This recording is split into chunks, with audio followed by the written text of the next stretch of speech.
Mechanism, ego defence mechanism, mental mechanism के नाम से जानते हैं। और ये डिफेंस मैकेनिज्म से यहाँ तक हो गया था कि डिफेंस मैकेनिज्म को हम ego mechanism, coping mechanism, ego defence mechanism, mental mechanism के नाम से जानते हैं। और ये मेनली ईगो को एंजाइटी से, हार्ट होने से रोकता है। ठीक है। इसके अलावा सबसे बेसिस और सभी डिफेंस मैकेनिज्म का बेसिस कौन बनाता है? वो है रिप्रेशन। और repression is unconsciously forgetting the painful memory और unconsciously forgetting the memory associated with traumatic events, associated with traumatic events. तकलीफ देने वाली चीजें हमारा माइंड हमेशा याद नहीं रखेगा, धीरे धीरे धीरे धीरे हम उसको भूल जाएंगे। भूल जाएंगे इसका मतलब अनकॉन्शियस माइंड में चली गई है, इसी को बोलते हैं क्या? रिप्रेशन। और ये सब अनकॉन्शियसली होगा। क्या होगा? अनकॉन्शियसली। अब जॉर्ज इमाम वेलियंट नाम के एक आदमी ने डिफेंस मैकेनिज्म के लेवल्स दिए। उन्होंने बोला कि डिफेंस मैकेनिज्म के 4 लेवल होते हैं, level first, second, third, fourth. तो लेवल फर्स्ट को उसने बोला साइकोटिक और पैथोलॉजिकल। क्या बोला? साइकोटिक और पैथोलॉजिकल, जिसके अंदर डिनाइल एंड प्रोजेक्शन आएंगे। दूसरा लेवल 2 है और इसको बोला इमेच्योर। क्या बोला? इमेच्योर। यहाँ इमेच्योर में फैंटेसी आएगा, एक्टिंग आउट, पैसिव एग्रेशन, इन सबको अपन 1 बाय 1 देखेंगे। लेवल 3 में आया न्यूरोटिक। क्या आया? न्यूरोटिक, जिसमें repression, reaction, formation, displacement, dissociation, intellectual aggression आएंगे। थर्ड, फोर्थ, हम विल, रिप्रेशन। और ये सब अनकॉन्शियसली होगा। क्या होगा? अनकॉन्शियसली। अब जॉर्ज बोलने वाली चीजें हमारा माइंड हमेशा याद नहीं रखेगा। सब डिफेंस मैकेनिज्म और पैथोलॉजिकल। क्या बोला? साइकोटिक और पैथोलॉजिकल, जिसके अंदर डिनाइल एंड प्रोजेक्शन आएंगे। दूसरा लेवल 2 है और इसको बोला इमेच्योर। क्या बोला? इमेच्योर। यहाँ इमेच्योर में फैंटेसी आएगा, एक्टिंग आउट, पैसिव एग्रेशन, इन सबको अपन 1 बाय 1 देखेंगे। लेवल 3 में आया न्यूरोटिक। क्या आया? न्यूरोटिक, जिसमें repression, reaction, formation, displacement, dissociation, intellectualisation देखेंगे। लेवल 4 को बोला है मैच्योर। तो मैच्योर डिफेंस मैकेनिज्म में ह्यूमर है, सब्लिमेशन है, सप्रेशन है, अल्ट्रुइज्म है, एंटीसिपेशन है, ये सारी चीजें देखने को मिलेगी। कंपनसेशन है और असर्टिज्म है। अभी ओनली तुमको याद रखना है लेवल फर्स्ट क्या है? साइकोटिक है और उसको पैथोलॉजिकल बोलते हैं। लेवल 2 आपका इमेच्योर है, लेवल 3 न्यूरोटिक है और लेवल 4 मैच्योर डिफेंस मैकेनिज्म है। ऐसा याद रखना है। कुछ एक एग्जांपल याद रखना है, क्वेश्चन कभी आ सकता है, which of the following is level 2 defence mechanism according to George Eman Vaillant. या फिर क्वेश्चन ऐसा आ सकता है कि वो describe a 4 level of defence mechanism. तो आपको याद रखना है जॉर्ज इमाम वेलियंट, सीधा सिगमंड फ्रूड दिखते ही उसको आंसर नहीं करने का। तो लेवल क्या है? First, second, third, fourth. पहला साइकोटिक है जिसको हम पैथोलॉजिकल बोलेंगे। लेवल 2 वाला आपका इमेच्योर है, लेवल 3 वाला न्यूरोटिक है, लेवल 4 वाला क्या है? मैच्योर डिफेंस मैकेनिज्म है। अभी घबराओ नहीं, इनको सबको 1 to 1 विद एग्जांपल अच्छे से सुनेंगे तो दिमाग में घुस जाएगी बात। अरे ऑनलाइन वाले बच्चों, हो कि नहीं रे? तुम हो कि नहीं? है? तुम हो, ऐसा गाना है। हो कि नहीं बेटा, बता दो हमको जरा। है? तुम ही हो? नहीं, पहले हो कि नहीं पता करेंगे, उसके बाद डिसाइड होगा कि क्या तुम ही हो। कहाँ से लेट लेट आ रहे हो भाई? हम्म? चाय का ब्रेक होता है, तुम खाना भी खा लेते हो साथ। समोसा कोई नहीं खाता, गधे नहीं खाते आजकल।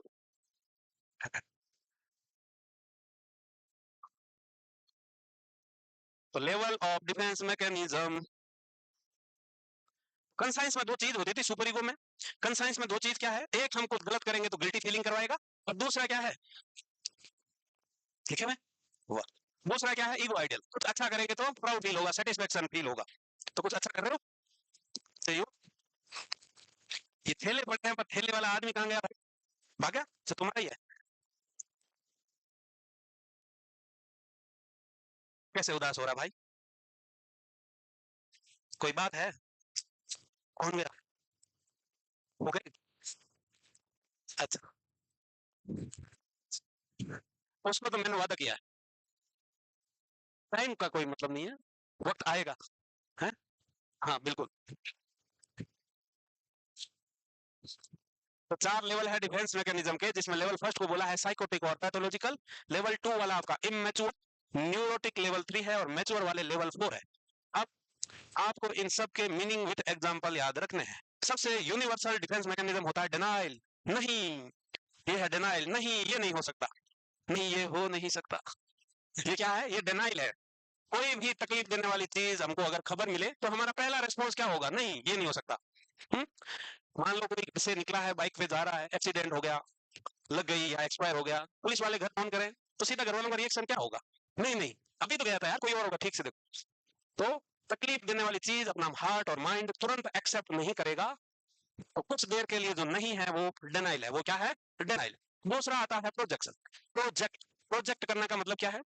प्रोजेक्शन समझते हो? प्रोजेक्टर क्या होता है? प्रोजेक्टर देखा है? पुराने जमाने में जब अपन कॉलेज में पढ़ते हो, तुमने देखा होगा प्रोजेक्टर से उस पे ओएसपी पे रखे स्लाइड दीवार पे प्रोजेक्ट की जाती थी। तो क्या हुआ कि एक चीज का कहां दूसरी जगह पे प्रोजेक्ट होना है। तो यही ये प्रोजेक्शन में है। यहाँ क्या होगा, खुद की गलती, खुद की मिस्टेक, खुद की नेगेटिविटी दूसरों पे थोपेगा। जैसे हस्बैंड वाइफ है और अफेयर है वाइफ का, किसका है? हाँ। अब वो हस्बैंड ऑफिस गया, जैसे ही हस्बैंड घर में आया, आते ही उसको, कहाँ रहते हो, पूरे दिन मुंह मारते रहते हो, मुझे पता तुम्हारे ऑफिस में वो आती है, उससे तुम्हारा चक्कर। और एक्चुअल में चक्कर किसका? तो क्या हुआ, खुद की नेगेटिविटी को दूसरे पे थोपना। मैं नफरत नहीं करती उससे, वो करता है मेरे से। ये क्या है? ये भी प्रोजेक्शन है। मैं चोर नहीं हूं, वो चोर है, ये भी प्रोजेक्शन है। यानी कि खुद की negativity, negative emotion, negative thought, behaviour दूसरे पे डाल देना क्या कहलाएगा? प्रोजेक्शन कहलाएगा। फिर आता है फैंटेसी, क्लास में बैठे बैठे ऐसे सपने देखना, हाँ गोवा बीच पे पड़े हैं, डले हुए हैं, हाँ?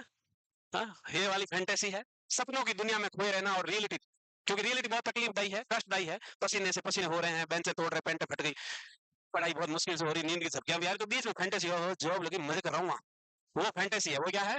फैंटेसी। फिर आता है एक्टिंग आउट। एक्टिंग आउट का मतलब क्या है, अभी सिर्फ सुन लो, पहले जब लिखेंगे वहां और बताएंगे, क्योंकि ये चीज तुम्हारे खोपड़ी में घुसानी बहुत जरूरी है।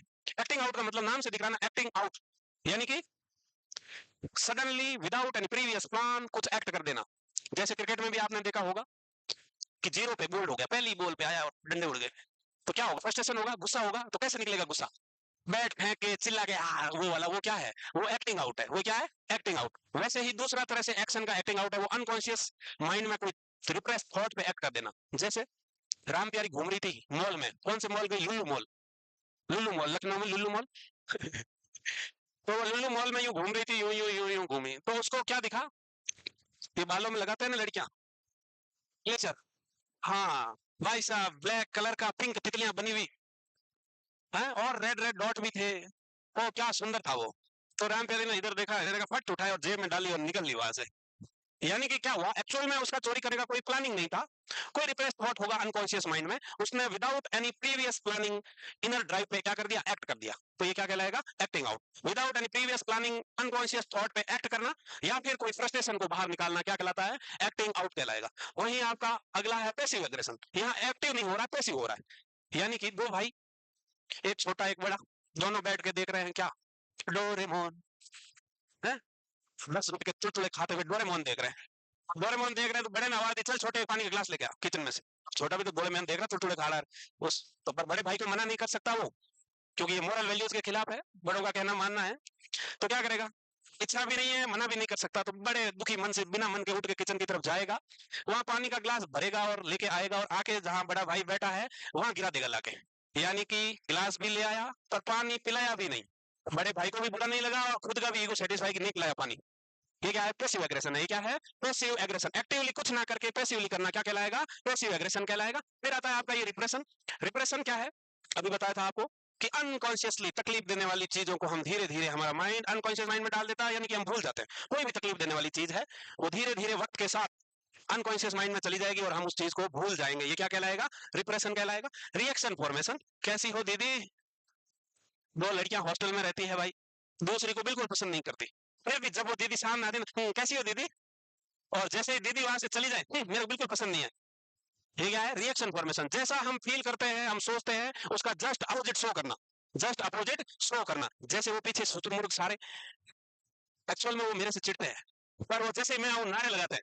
वो देखा, ये देख, मजाक है रे, एग्जाम्पल दिया रे। हाँ, ये सरासर झूठ है, मुझे पता है। क्योंकि मैं साइकोलॉजी रीड करता माइंड की हूँ, है। चलो कोई बात नहीं। तो रिएक्शन फॉर्मेशन का मतलब है जैसे हम एक्चुअली फील करते हैं उसका अपोजिट बिहेव करेंगे। सास बहू की कहानी फेमस एग्जांपल है इसका। सास और बहू, कुत्ते बिल्ली की दुश्मन, एक दूसरे को, आजकल कोई कोई करते हो तो अलग बात है, बाकी 90% ऐसा ही होता है।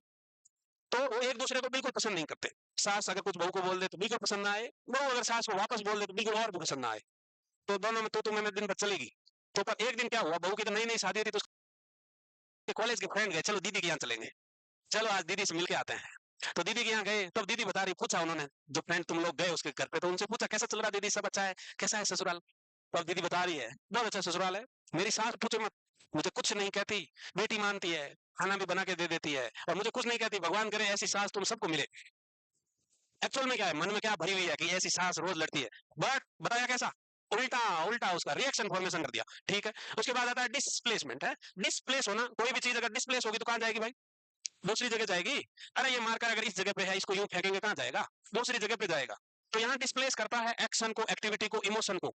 लेस डेंजरस ऑब्जेक्ट पे, लेस डेंजरस ऑब्जेक्ट पे जिससे खतरा कम हो, सेफ हो, उस पे इमोशन एक्टिविटी ट्रांसफर कर दो। जैसे कोई ऑफिस में एम्प्लॉय काम करता है, अब उसको बॉस ने बहुत डांटा, भयंकर डांटा, निकम्मा है तुम, गधा है तुम, मूर्ख है, कुछ काम का नहीं है, ये वो। बॉस के सामने वापस नहीं बोल सकता ना, नौकरी चली जाएगी। तो क्या करेगा, घर आएगा, घर आके बीवी बच्चों पे चिल्लाएगा, कुत्ते पे लात मारेगा। ये सब क्या हुआ कि लेस डेंजरस ऑब्जेक्ट पे अपने इमोशन, एंगर, बिहेवियर, एक्शन को ट्रांसफर कर देना। क्या कहलाएगा, डिस्प्लेसमेंट। गुस्सा आया, बाथरूम में गया, बाल्टी को लात मार के बाल्टी तोड़ दी, ये सब डिस्प्लेसमेंट है। क्या है, डिस्प्लेसमेंट। फिर आता है डिसोसिएशन, एसोसिएशन, डिसोसिएशन, सेपरेट हो जाना। सेपरेट क्या होगा, जिस बता रहा तुमको, डिसोसिएटिव क्यू। क्या है, डिसोसिएटिव क्यू, टेंशन वाली जगह से खुद को कंप्लीटली अलग करके पुरानी यादें भूल के नई आइडेंटिटी अपनाया हुआ है, डिसोसिएट हो गया है। तकलीफ देने वाली एनवायरनमेंट और सराउंडिंग से नई जगह चला गया। ये एग्जांपल डिसोसिएशन का है, डिसोसिएटिव क्यू है। दूसरा, डिसोसिएटिव एमनीसिया, जिसको हम, या फिर डिसोसिएटिव आइडेंटिटी डिसऑर्डर, यानी मल्टीपल पर्सनैलिटी डिसऑर्डर। ये किसका एग्जांपल है, डिसोसिएशन का एग्जांपल है। मल्टीपल पर्सनैलिटी क्या होता है पता है आपको, सीरियल में, मूवीज में देखा होगा, हाँ, नागिन है, एक नागिन आता है सीरियल, और कई सारी मूवीज है, जानी दुश्मन, ये दुश्मन, वो दुश्मन, वो कौन सी है, अपरिचित है, अपरिचित है। नॉर्मल सीधा साधा सा होता है, छोटी छोटी बना के ऐसे ढीले ढीले कपड़े पहन के यूं रहता है। जैसे ही गुंडे आ जाता है या कुछ गलत होता है, वो पर्सनैलिटी उस सिचुएशन को हैंडल नहीं कर पाती, इतना स्ट्रेस होता है कि वो पर्सनैलिटी हैंडल नहीं कर पाएगी, इसलिए दूसरी पर्सनैलिटी अंदर एक्टिवेट होगी, गुस्से वाली। तो एक ही टाइम पे इंसान की दूसरी पर्सनैलिटी का एक्टिवेट हो जाना और पहली पर्सनैलिटी से डिसोसिएट हो जाना क्या कहलाता है, डिसोसिएशन कहलाता है। फिर आता है इंटेलेक्चुअलाइजेशन। इंटेलेक्चुअलाइजेशन का मतलब होता है इंटेलेक्चुअल एबिलिटी, दिमाग का इस्तेमाल करके, यानी कि तकलीफ वाली समय में, सिचुएशन में दिमाग का इस्तेमाल करेगा। क्या करेगा, दिमाग का, इंटेलेक्चुअल एक्टिविटी का। जैसे कोई डॉक्टर है और उसको कैंसर डायग्नोस हो गया, खुद डॉक्टर है बट कैंसर डायग्नोस हुआ, अब वो कोई कहे मुझे कैंसर हो गया, ऐसा रोएगा नहीं। वो क्या करेगा, बेस्ट ट्रीटमेंट, बेस्ट ड्रग क्या है, बेस्ट सर्जरी ऑपरेशन क्या हो सकता है, वर्ल्ड का बेस्ट डॉक्टर कौन है, बेस्ट सर्जरी कहाँ होगी, ये सब सर्च करेगा, दिमाग लगा के सर्च करके इस प्रॉब्लम का सॉल्यूशन निकालेगा। क्या करेगा कि जब भी कोई तकलीफ देने वाली सिचुएशन आई, दिमाग का इस्तेमाल करना है। किसका करना है, दिमाग का, इंटेलेक्चुअल एबिलिटीज का करना है। फिर मेच्योर में आता है ह्यूमर। ह्यूमर इज, ये क्या है, ह्यूमर है, ये है ह्यूमर। ह्यूमर इज टेंशन वाली सिचुएशन को हंसी मजाक करके टाल देना, माहौल को हल्का कर देना। तीन दोस्त बाइक से जा रहे थे, बाइक पे मस्त मस्ती करते हुए, यूं यूं यूं, बाइक उछल के गिरी भयंकर, एक हाथ टूटा, दूसरे के पैर टूटा, किसी की नाक टूटी, फिर भी वो गिरते रो नहीं रहे, हंस रहे, हाँ, अरे क्या उछली गाड़ी, मजा भाई साहब, ओ दुख रहा है, ये क्या है, ये क्या है, उस तकलीफ वाली माहौल को हल्का कर रहे हैं, जोक मार के, कॉमेडी करके, और सिचुएशन की फनी एस्पेक्ट पे फोकस करके क्या कर रहे हैं, माहौल को हल्का कर देना, ह्यूमर कहलाता है। क्या कहलाएगा, ह्यूमर। फिर आता है आपका सब्लिमेशन। सब्लिमेशन का मतलब है सोशली अनएक्सेप्टेबल चीजों को एक्सेप्टेबल वे में करना। बहुत सारी ऐसी चीजें हैं जो सोसाइटी में स्वीकार नहीं है, एक्सेप्टेबल नहीं है, उसको कन्वर्ट करेंगे सोशली एक्सेप्टेबल में। जैसे सुष्मिता सेन, जानते हो, हीरोइन है, उनकी शादी नहीं हुई, उन्होंने शादी नहीं करी है। हाँ, बॉयफ्रेंड तो होगा ही, शादी नहीं करी है तो, शादीशुदा का ही हो सकता है, वो तो कुंवारी है। तो सुष्मिता सेन को बच्चे चाहिए, सुष्मिता सेन को अच्छा लगता है कोई उसको मामा मामा कहे, हाँ मामा, और वो भी बेटा बेटा कहे, उसको अच्छा लगता है, पर क्या करे, अनमेरिड है, बच्चे नहीं पैदा कर सकती ना। तो क्या किया, बच्चे गोद ले लिए, बच्चे एडॉप्ट कर लिए। तो सोसाइटी में भी वाह, देखो सुष्मिता सेन ने अनाथ बच्चों को गोद लिया, और वो अपनी माँ वाली फीलिंग में भी उधर एडजस्ट कर रही है, और सोसाइटी में भी फुल एक्सेप्टेबल है। तो ये क्या कहलाता है, सब्लिमेशन कहलाएगा। किसी को भयंकर गुस्सा आता है, चलते फिरते लोगों को मुक्के मार देता है, लाते मार देता है, पीट देता है, घूसे मार देता है, सोशली अनएक्सेप्टेबल है। हर जगह लड़ाई झगड़ा करोगे तो उसको कन्वर्ट कैसे करेगा, बॉक्सिंग रिंग में दे घूसे ही घूसे बॉक्सर बन जाए, है, बॉक्सर बन के लाते घूसों से सामने वाले को धोएगा, लोग भी वाह वाह करेंगे, मेडल जीतेगा, है ना। तो क्या हुआ, इनर थॉट, इमोशन, एक्शन को सोशली एक्सेप्टेबल वे में कन्वर्ट करना क्या कहलाएगा, सब्लिमेशन कहलाएगा। सप्रेशन, जानबूझ के तकलीफ देने वाली चीजों को भुला देना, जानबूझ के। एकमात्र डिफेंस मैकेनिज्म जो हम कॉन्शियसली यूज करते हैं, कॉन्शियसली का मतलब है जानबूझ के यूज करेंगे ये डिफेंस मैकेनिज्म। जैसे ये दोनों नॉट सेट देने गई ऑटो में, एक साथ जा रहे थे ऑटो में, और वहां ऑटो में बैठते ही किसी बात को लेकर झगड़ा हो गया आपस में। अब भाई साहब, आधे एक घंटे बाद एग्जाम है और ऑटो में बेस्ट फ्रेंड से लड़ाई झगड़ा हो गया, दिमाग तो खराब होगा ना, आथा माजी सटक नहीं होगा। तो फिर दिमाग खराब होगा तो ये क्या करेंगी, वो एग्जाम ड्यूरेशन में 2 घंटे इस झगड़े को, लड़ाई को याद नहीं करना चाहेगी कि मरने तो एग्जाम के बाद देखूंगी मैं। तो ये एग्जाम के बाद देखूंगी, मरने दो, 2 घंटे तक याद नहीं करेगी, वो क्या है, सप्रेशन है। कि जानबूझ के अवॉइड करेंगे तकलीफ देने वाली चीज को कुछ पर्टिकुलर पीरियड ऑफ टाइम के लिए, वो सप्रेशन है। अल्ट्रुइज्म क्या है, सोशल सर्विस करके, दूसरों की सेवा करके खुद सेटिस्फाइड फील करना, सोशल सर्विस करके सेटिस्फाइड फील करना। सलमान खान एक बार टल्ली होकर फुटपाथ पे सोए हुए 5-7 मजदूरों पर गाड़ी चढ़ा दी और वो मर गए। उसके बाद उन्होंने एनजीओ बनाया, बीइंग ह्यूमन। क्या बनाया, बीइंग ह्यूमन। इनर गिल्ट थी कि बेचारे मार दिए, 5-7 आदमी मार दिए ना, तो इनर गिल्ट को कैसे सेटिस्फाई करे, गरीब बच्चों को डोनेशन दे, गरीब बच्चों को पढ़ाए, उनकी शादियां कराए, ये कराए वो कराए। तो सोशल सर्विस करके इनर गिल्ट को सेटिस्फाइड करना क्या कहलाता है, अल्ट्रुइज्म कहलाएगा। फिर आता है एंटीसिपेट। एंटीसिपेट करने का मतलब क्या है, वर्ड एंटीसिपेशन का मीनिंग क्या बेटा, एंटीसिपेट किया हमने ने, है, है? हाँ, एंटीसिपेट किया का मतलब अंदाजा लगाया, आइडिया हो गया, अंदाजा, कि हमको पता है भाई बूढ़े होंगे जब 70 साल के, 60 साल के, 65 साल के, तो दिल की बीमारियां होगी, हार्ट अटैक आ सकता है, ब्लॉकेज आ सकता है, बाईपास सर्जरी हो सकती है, स्टेंट डल सकते हैं, तो प्राइवेट में बहुत पैसे लगेंगे, 10-15 लाख रुपए चट से लग जाएंगे। तो क्या करवाएंगे हम? हेल्थ इंश्योरेंस, कि फ्यूचर में आने वाली समस्या से निपटने के लिए अभी से प्लान कर लिया है। क्या किया कि हेल्थ इंश्योरेंस ले लिया, कि बुढ़ापे में कभी ऐसी नौबत आई, उस टाइम पैसे हो ना हो, हेल्थ इंश्योरेंस करवाया है, फट से जाएंगे, इंश्योरेंस कंपनी पैसा देगी, हेल्थ इंश्योरेंस करा लो। किसी के घर में बिटिया पैदा हुई, पैदा होते ही गवर्नमेंट की स्कीम चलती है, एक समृद्धि सुकन्या स्कीम। क्या है? समृद्धि सुकन्या स्कीम। 21 साल तक आप हर मंथली पैसे भरो, ईयरली भरो, इतने भी भर सकते हो, जितने हैं उतने। तो जब वो बिटिया 21 साल की होगी तो एक अच्छा अमाउंट 15 लाख 20 लाख रुपए कलेक्ट हो जाएगा। जब उसकी शादी की उम्र होगी या कॉलेज की उम्र होगी तो वो फंड इकट्ठा हो जाएगा। तो ये क्या है? एंटीसिपेशन है, कि बेटी है, बड़ी होगी, आगे पढ़ाई का खर्चा, शादी का खर्चा होगा, तो अभी से जो हम प्लानिंग कर लेंगे वो क्या कहलाता है? एंटीसिपेशन। तो advance planning of coming future difficulties, advance planning of coming future difficulties is known as anticipation. So मत में सुधर मत, गर्दन कहाँ छुपा रहा है? फिर आता है कंपनसेशन। हाँ, समोसे मन से खाते रहो, फैंटेसीज। कंपनसेट, कंपनसेट किसको करेंगे बताओ? कंपनसेट एक गलती को है, कंपनसेट थोड़ी हुआ यार, वो तो अंडो ही हुआ। हाँ, कंपनसेट कैसे करोगे भाई? कंपनसेट का मतलब है किसी एक फील्ड की वीकनेस को किसी और फील्ड में बेटर करके करो। जैसे कोई हैंडीकैप बच्चा है, जिसके एक पैर में प्रॉब्लम है, हाथ में प्रॉब्लम है, तो स्पोर्ट्स तो नहीं खेल सकता, क्रिकेट नहीं खेल सकता, वॉलीबॉल नहीं खेल सकता, रेस में नहीं कर सकता, पैरा ओलंपिक अलग चीज है बेटा। तो क्या करेगा? फुल स्पोर्ट्समैनशिप वाली नॉर्मल वाली कंडीशन में नहीं खेल सकता, तो वो कंपनसेट कैसे करेगा? इस कमी को भरपाई कैसे करेगा? अरे पढ़ेगा, दिमाग तो है, पढ़ेगा, हमेशा क्लास में फर्स्ट आएगा, टॉप करेगा, हमेशा टॉप करेगा। चाहे, और इसका दूसरा एग्जांपल सचिन तेंदुलकर, पढ़ाई में अंडा डब्बा गोल, 8वीं 10वीं फेल, उसके बाद क्रिकेट के भगवान।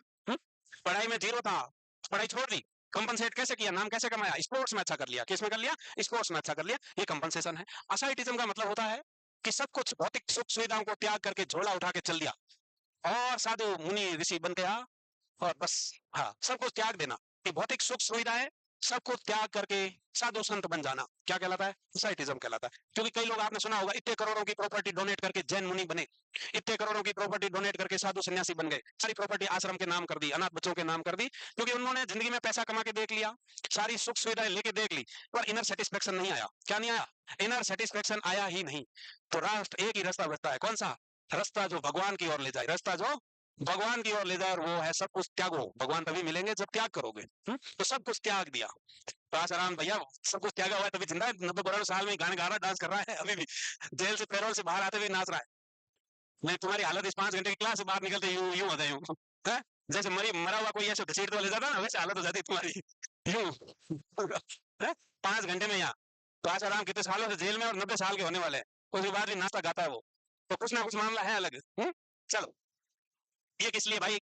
आसाराम जी के लिए। चलो, बाबा जाने सबके मन की बात है भाई, चलो जप नाम होगा। चलो, अब ये तो तुमने लिख ही लिया है, वहां हो ही गया है। अब मैं वन बाय वन शुरू करूंगा। इसका कोई फोटो लेना चाहे तो ले लो, फोटो लो, लिखना नहीं, बहुत वक्त लगाओगे। अब मैं वन बाय वन तुमको बताएगा, इसमें कौन सा नया जुड़ गया वो बता देता हूँ बस।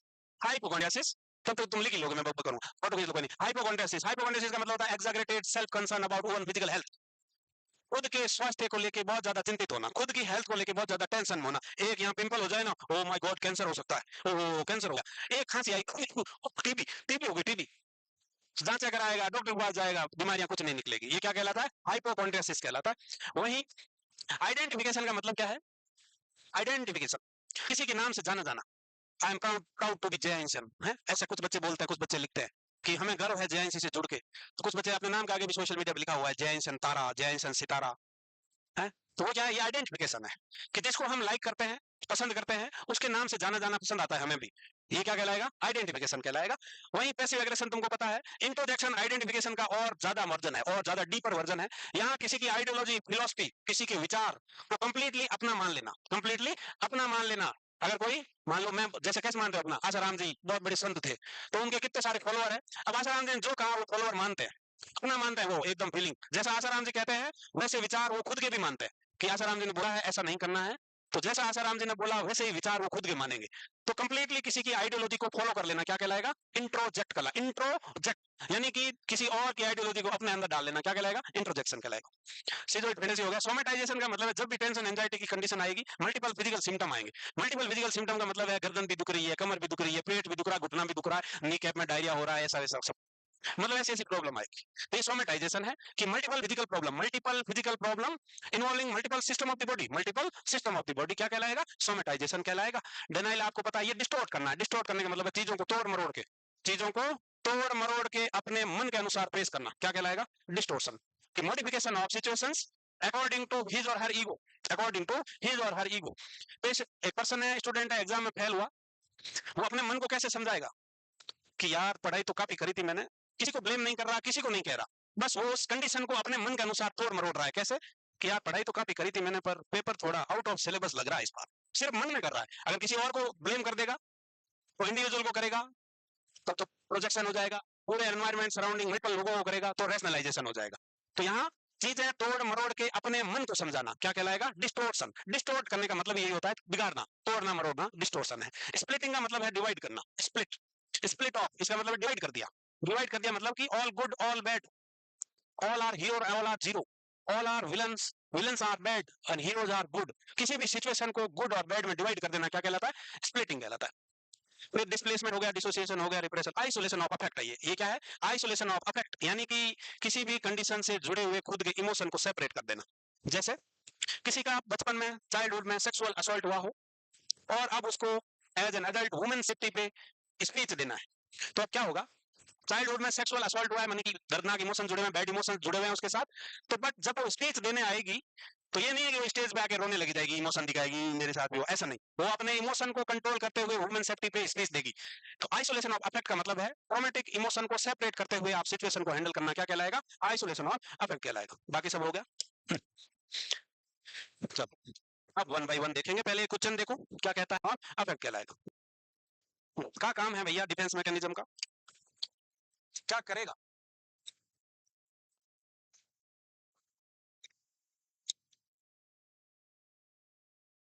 सी वाले कितने क्यूट है आज, हैं?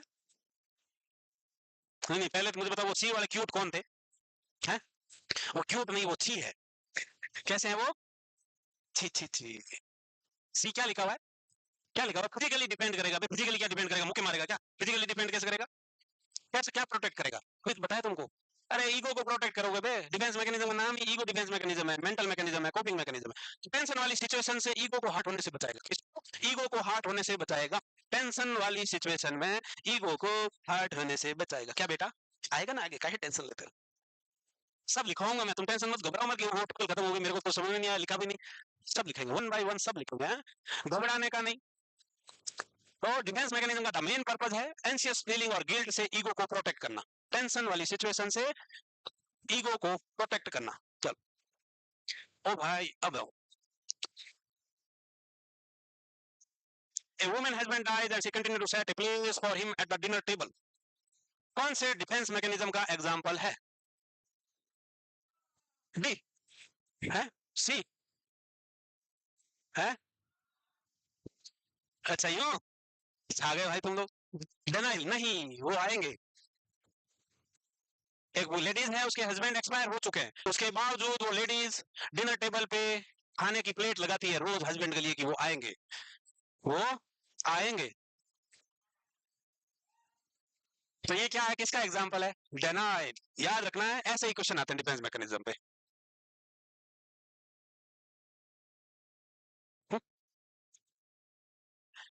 नहीं वो आएंगे, जिंदा है। हाँ, चलो अगला डिफेंस मैकेनिज्म, अगला क्या? डिनाइल के बारे में लिखो। डिनाइल के बारे में लिखो कि डिनाइल इज, चलो अगला, डिफेंस में स्वीकार नहीं कर रहा, वहां क्या हो रहा है? डिनाइल हो रहा है। डिनाइल नहीं, वो आएंगे, जिंदा है। हाँ, चलो अगला डिफेंस मैकेनिज्म, अगला क्या? डिनाइल के बारे में लिखो। डिनाइल के बारे में लिखो कि denial is refusal to acknowledge the reality. Denial is refusal to acknowledge reality, कि रियलिटी को एक्सेप्ट, कि रियलिटी को फेस नहीं कर पा रही की आवाज है। सी वो आएंगे, यानी कि दो भाई क्या करेगा, डिवाइड करना। अब इग्नोरिंग और not accepting to acknowledge, denial नहीं, वो आएंगे जिंदा है। हाँ, चलो अगला डिफेंस मैकेनिज्म। अगला क्या, डिनाइल के बारे में लिखो। डिनाइल के बारे में लिखो कि denial is refusal to acknowledge the reality. Denial is refusal to acknowledge reality, कि रियलिटी को एक्सेप्ट नहीं करना क्या कहलाएगा, डिनाइल कहलाएगा। दूसरा, इग्नोरिंग और not accepting the reality, same ही बात है।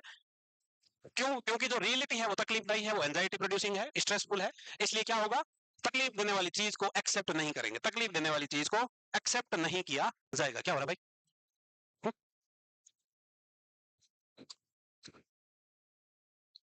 तो डिनाइल का एग्जांपल तो वो लिख लिया होगा तुमने, पहले वाला क्वेश्चन वाला। नहीं लिखा? काहे नहीं लिखा बे? A woman husband dies, but she continue to set a plate on dinner table for her husband. पहले इतना तो लिखो, एग्जांपल दिखा दूंगा मैं। डिनाइल का मतलब है सच्चाई को स्वीकार नहीं करना, not accepting the reality, not acknowledging the reality, not acknowledging the truth, because the reality और truth is stressful, anxiety producing. सच्चाई कड़वी है, तकलीफदायी है, इसलिए तुरंत स्वीकार नहीं होगी। हम्म,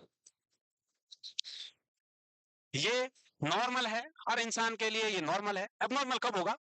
भाई साहब मान ही नहीं रहे हो, मान ही नहीं रहे हो, सच्चाई जो हो गई है उसको मान ही नहीं रहे हो। नॉर्मली इंसान हॉस्पिटल गया, अचानक से पेट दर्द था, अचानक से हॉस्पिटल गया और वहां एक्सरे किया, यूएजी की, सीटी स्कैन किया, पता चला पैनक्रियाटिक कैंसर है। पहला रिएक्शन यही होगा, नहीं नहीं यार पहली बार पेट में दर्द हुआ, काय का कैंसर, कोई कैंसर नहीं है। तो पहला क्या है, सीधा रिएक्शन नहीं आएगा। धीरे धीरे और जांचें होगी, बायोप्सी होगी, कंफर्मेटरी होगा, एमआरआई होगी, तो पता चलेगा, तो माइंड धीरे धीरे एक्सेप्ट कर लेगा कि भाई कैंसर ही है। तो ये क्या है, तकलीफ देने वाली चीज को एक बार मना करेंगे, बट धीरे धीरे एक्सेप्ट कर लेंगे। अब मान ही नहीं रहा, नहीं नहीं कैंसर हो ही नहीं सकता, काय का कैंसर, कुछ नहीं है, इलाज नहीं ले रहा, तो वो नॉर्मल है और ज्यादा दिन तक ना ना कर नहीं पाएगा फिर, ज्यादा दिन तक नहीं नहीं हो नहीं पाएगा। तो एग्जाम्पल लिख लो, वो वाला लिख लो, ये एग्जाम्पल, जो क्वेश्चन है वो एग्जाम्पल, जो क्वेश्चन है वो डिनाइल का एग्जाम्पल है।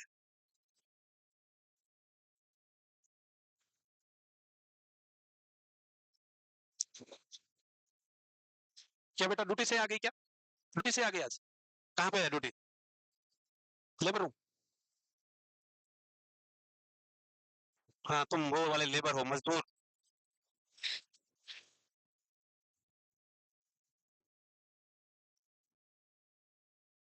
फोर्थ ईयर के साथ इंटर्नशिप कर रही है एम्स में, ड्यूटी के साथ साथ पढ़ाई, इतनी मेहनत तुमसे होती का? अबे ऐसे क्या के घोड़े हाँक रहा क्या, ऐसे क्या? खच्चर हाँक रहा, खच्चर। कोई बातें ना करो, डिनाइल। अभी बता दो समझ में आया या नहीं? ठीक है, अगला एग्जाम्पल, चलो पहले एग्जाम्पल, खच्चर हाँक रहा, खच्चर। धीरे धीरे एक्सेप्ट कर लेगा कि भाई कैंसर ही है। तो ये क्या है, तकलीफ जो, ऐसे क्या? चलो पहले एग्जाम्पल फिर, ठीक है, अगला एग्जाम्पल, चलो पहले एग्जाम्पल फिर, तभी तो टेस्ट होगा। हम्म,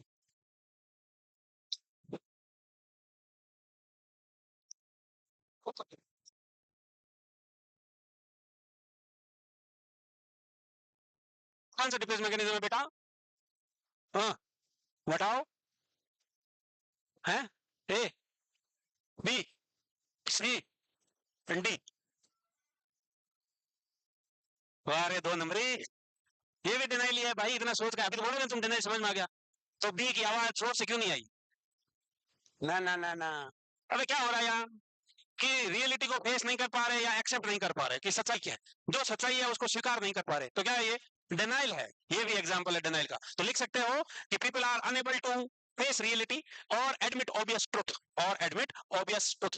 यहां से शुरू करना है कि people seems unable to, example में ये यहां से people seems unable to face reality और एडमिट द ऑब्वियस ट्रुथ, जो सच्चाई है वो स्वीकार नहीं हो रही है, जो सच्चाई है वो स्वीकार नहीं कर पा रहा। कहीं नहीं लिख रही बेटा? हो गया? कैसे लिख के? अच्छा तुम्हारा टीप है।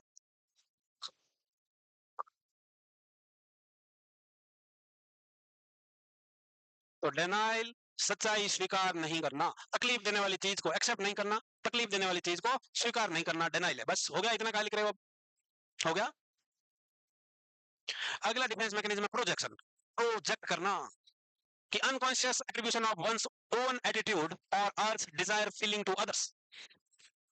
अनकॉन्शियसली खुद की negative thought, emotion, feeling, desire, action दूसरों पे थोप देना, दूसरों पे थोप देना क्या कहलाएगा? प्रोजेक्शन कहलाएगा।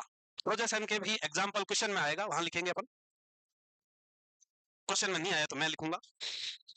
तो प्रोजेक्शन का सबसे बड़ा एग्जांपल कि wife having affair, extra marital affair, blames husband that he is having some extra marital affair in his office, ये है प्रोजेक्शन।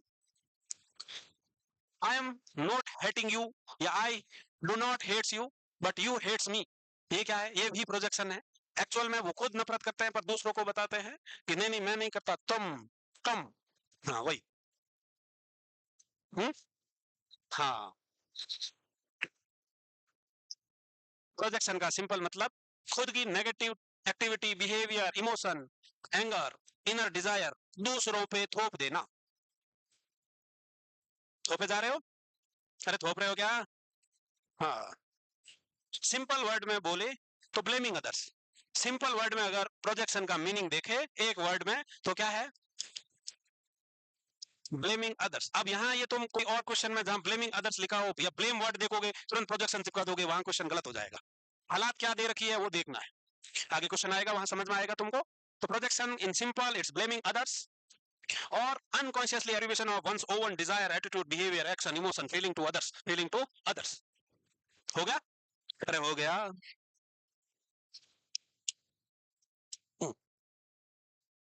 अरे आया नहीं यार, धोखा आया ना। लिख लो, एग्जाम्पल लिख लो, क्वेश्चन भी देख सकते हो साथ में कि husband is an extra marital relationship, यहाँ चक्कर हस्बैंड का हो चुका है। Husband is an extra marital affair, blame wife that she is not good and having some unhealthy relationship. Example of projection यहाँ से यहाँ तक लिखना।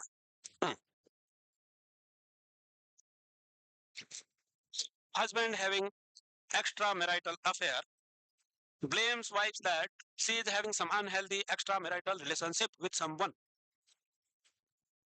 हो गया बेटा? तुम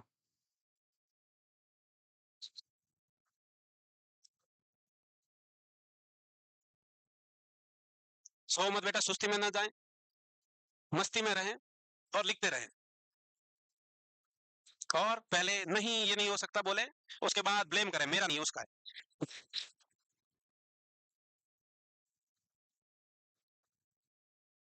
हो गया? अरे हुआ क्या?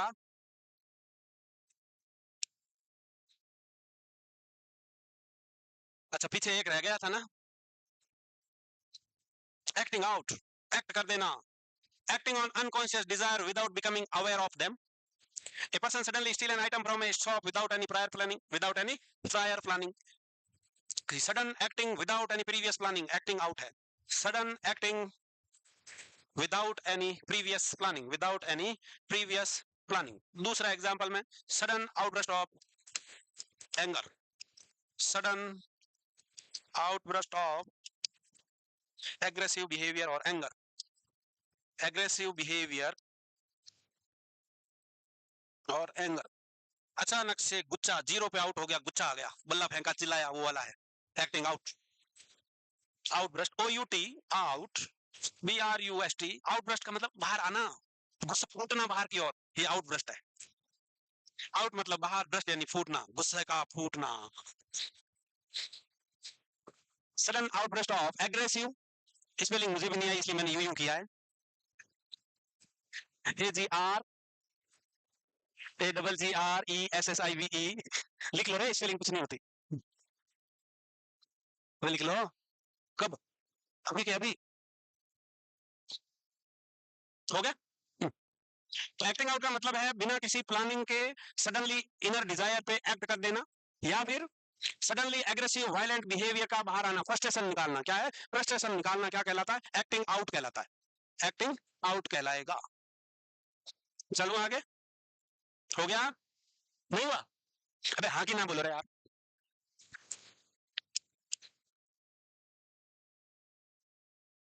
अगला है रिग्रेशन, रिग्रेस। रिग्रेस का मतलब होता है revert back to previously developmental stage. Revert, ओए बालिके बेटा बात मत कर। नहीं लड़ाना है। हाँ, रिग्रेशन का मतलब होता है revert back to previously developmental stage. एक अडल्ट का बच्चे जैसा बिहेव करना, बचपन से बचपन है, बचपन से बचपन, यानी कि 55 साल का आदमी टेंशन वाली सिचुएशन में बच्चे जैसे रो रहा है, बच्चे जैसे रो रहा है। 10 साल का बच्चा है, ball control bladder control achieve हो गया है, उसके बावजूद एग्जाम में अंदर सुसु करके छोटा बनने की कोशिश कर रहा है, क्योंकि प्रेशर है, एग्जाम का टेंशन है। और कोई 5-6 साल का बच्चा है, अब उसके घर में छोटा भाई या बहन आ गई है, यानी कि पैदा हो गया उसके छोटा भाई या बहन, तो वो क्या करेगा, उसको बोलेंगे सब घर वाले क्या बोलेंगे, अब तुम बड़ा हो गया है, अब तो हम छोटे का ख्याल रखेंगे, अब तू बड़ा हो गया है। अब उसको लगेगा "हाँ, बड़ा हो गया मैं, 5 साल का ही हूँ, बड़ा हो गया हूँ"। फिर वो बच्चा बनने की कोशिश करेगा, कैसे, रोज रात को अंदर सुसु करेगा, रोज रात को अंदर सुसु करेगा। ये क्या है, रिग्रेशन है, revert back to previously developmental stage under the stressful situation, under the stressful situation. जब भी टेंशन में बैठे रहते हैं, अंगूठा चूसता है, नाखून काटते हैं, नाखून बड़े क्या करते हैं, कुतरते हैं, टेंशन एंजाइटी, नाखून कुतरना, ये क्या है, ये सब रिग्रेशन है। कि revert back to previously developmental stage, attempt to return to an earlier phase of development to avoid tension, to avoid tension. दूसरे वर्ड में बोले तो क्या बोलेगा, अच्छा लिखता हूं आज, revert back to previous developmental stage. शुद्ध भाषा में कहें तो भाई साहब बचपन से, कैसे लिखते हैं, बचपन, हम्म, बचपन से बचपन, a adult is behaving like a child. Example, a adult behaving like child under stressful situation, under stressful situations।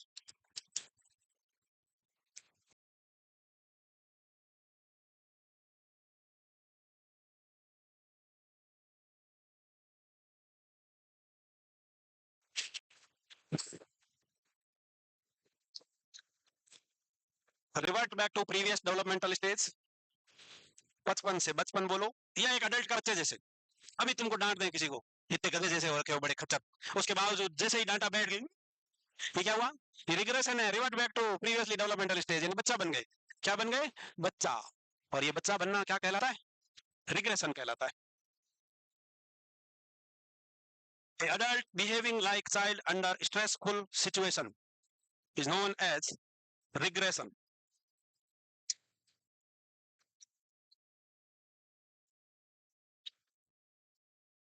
हम्म,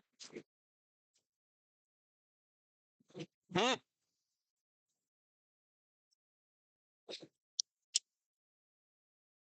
हाँ देखो, सुनो, इधर सुनो, इधर देखो, डिस्प्लेसमेंट क्या है, सिर्फ सुनो।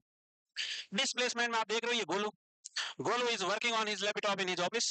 गोलू ऑफिस में बैठ के काम कर रहा है, पीछे से ये बॉस आई, गुस्सा लालम लाल होके, गुस्सा भरी हुई मोटी भैंस, नहीं ऐसा नहीं बोलते, मैं मोटों को नहीं बोल रहा हूँ, ठीक है, तुम लोग नाराज नहीं होना जो मोटे हैं वो, है? मैं सिर्फ सिर्फ इसको कह रहा हूँ। आई और इस गोलू पे भयंकर चिल्लाई, निकम्मे क्या कर रहा है तू, कल से तुझे जो काम दिया वो कहाँ है, कोई काम का नहीं, तू गोबर है, गधा है, बेवकूफ है, भयंकर चिल्लाई इस पे। वहीं गोलू वहां से उठा, ऑफिस से निकल के घर आया, घर की घंटी बजाई, टिंग टिंग, दरवाजा कौन खोला, चिंटू एंड उसकी मम्मी ने, है, दरवाजा खोलने आई चिंटू और उसकी मम्मी। भाई साहब वो जो बॉस वाला गुस्सा गोलू के सर पे सवार हो गया। गोलू, दरवाजा खुलते ही गोलू चिल्लाया, क्या करती रहती है घर में, पूरे दिन बैठे रहते, निकम्मी खा खा के मोटी भैंस हो गई है, दरवाजा खोलने में टाइम लगता है क्या। तो ये क्या हुआ कि इसका गुस्सा, बॉस का गुस्सा कहाँ निकला, बच्चे पे, वाइफ पे। एक्चुअल में लेस डेंजरस पे गुस्सा निकालना है, अभी मॉडर्न जमाना है भाई साहब, लेस डेंजरस नहीं है, इसको लेस डेंजरस ना समझे, वरना ऑफिस से तो बॉस ने भगाया था, अब घर में नहीं घुसने देगी और है। तो सोच समझ के अपना लेवल देख लें कि गुस्सा चल पाता है तो ये ऐसा करें, अदरवाइज रास्ते में कुत्ते कुत्ते को लात मार के गुस्सा निकाल लें, है, नहीं तो भाई साहब कहीं का नहीं रहेगा, ऑफिस का भी नहीं, घर का भी नहीं। तो ध्यान रखें, वही ये गोलू बॉस के डांटते, सुनो रे, वही ये गोलू बॉस के डांटते ही ऑफिस से बाहर निकला और जूते फेंके, लैपटॉप फेंका, देखो बॉस का डांटा भयंकर, गोलू ऑफिस से बाहर निकला, जूते खोले फेंके और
क्या हुआ?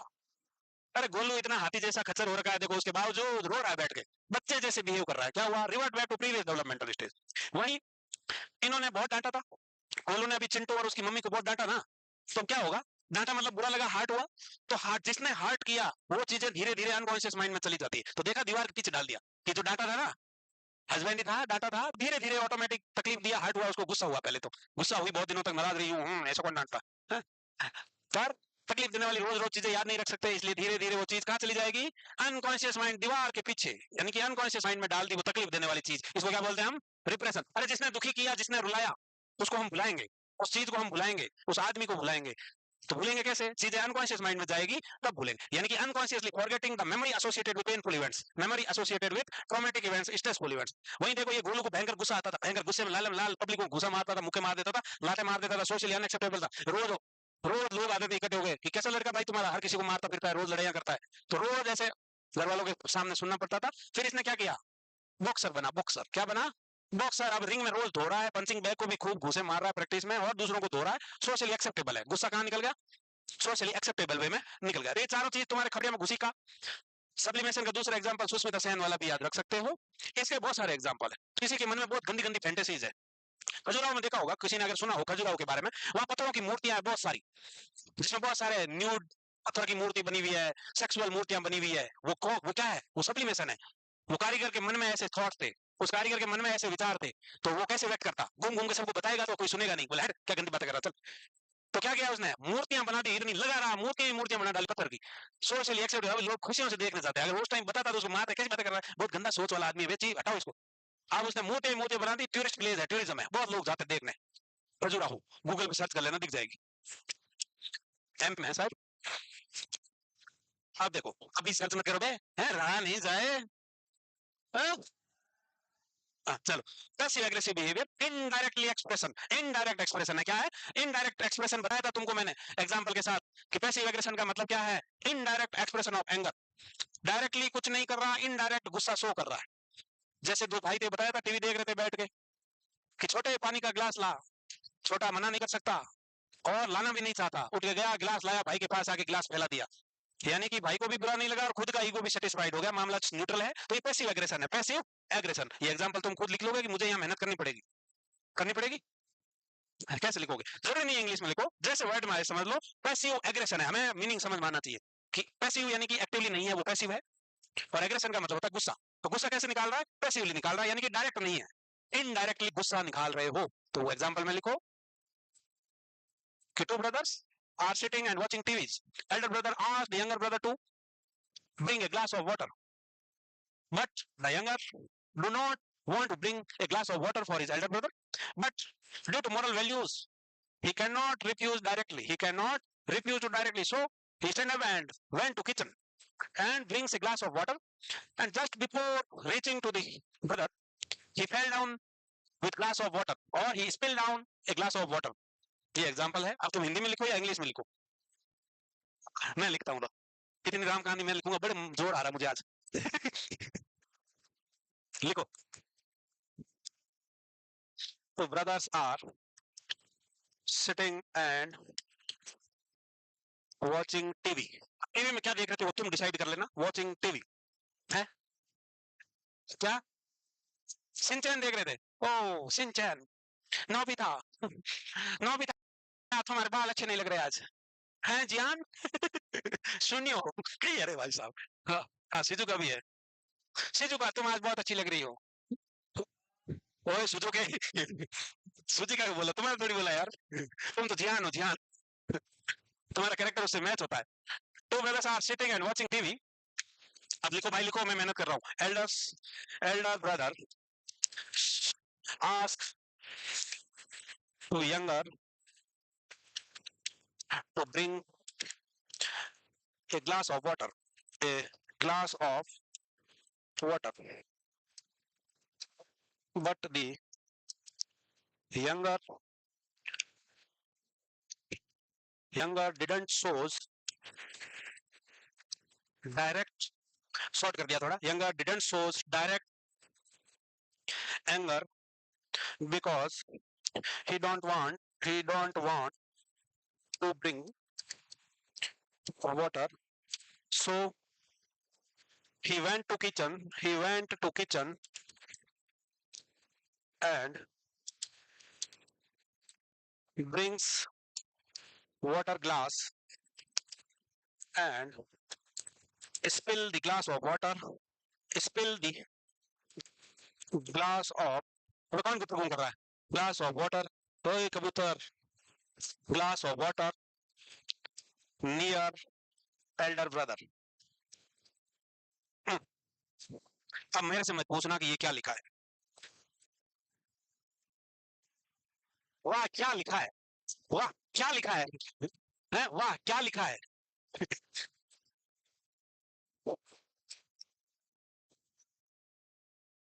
मेरा मन नहीं होने के बावजूद इतना सुंदर लिख सकता हूँ, सोचो अगर मन होता तो क्या ही लिखता।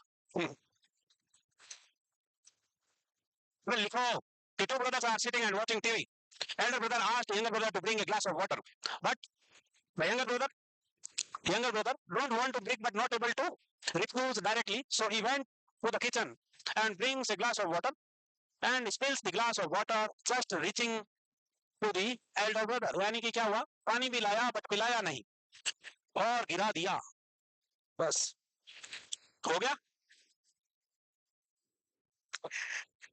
4 बार मैंने बोला, उस पर कोई नजर नहीं है, बस मेरी वाली हैंडराइटिंग को ही निहारेंगे बस। यही चीज मैंने चौथी बार बोल दी, कानों से सुन सकते हो ना बे। वो 2 लड़कियां मेरी बुराई कर रही है, कितना गंदा लिखते हैं, है ना, मुझे पता चला। तो कोई बात नहीं, चलता है। हो गया भाई, अब बता रहा हूं। अगला है आइडेंटिफिकेशन और इंट्रोजेक्शन। एक्चुअल में आइडेंटिफिकेशन का मतलब होता है किसी के नाम से जाना जाना, किसी के नाम से जाने जाना। बेटा अपने बाप के नाम से जाना जाना पसंद करेगा, अगर उसके पापा आइडियल है, अच्छे लगते हैं उसको और पापा ने खूब नाम कमाया है, तो बेटा कैसा बनना चाहेगा, अपने पापा जैसे बनना चाहेगा। तो ये भी क्या है, आइडेंटिफिकेशन है। स्कूल में टीचर बच्चे को बोलता है झूठ नहीं बोलना चाहिए बेटा, चीटिंग नहीं करनी चाहिए, गलत बात है। बच्चे ने ये बात अपनी फिलोसफी में शामिल कर लिया, आइडियोलॉजी में शामिल कर लिया। अब जब भी कोई दूसरा बच्चा क्लास में चीटिंग करता हुआ दिखता है, वो बच्चा बोलता है चीटिंग नहीं करेगा, चीटिंग करना गलत बात है। तो ये क्या हुआ, जो टीचर की आइडियोलॉजी थी वो बच्चे ने अपना ली है।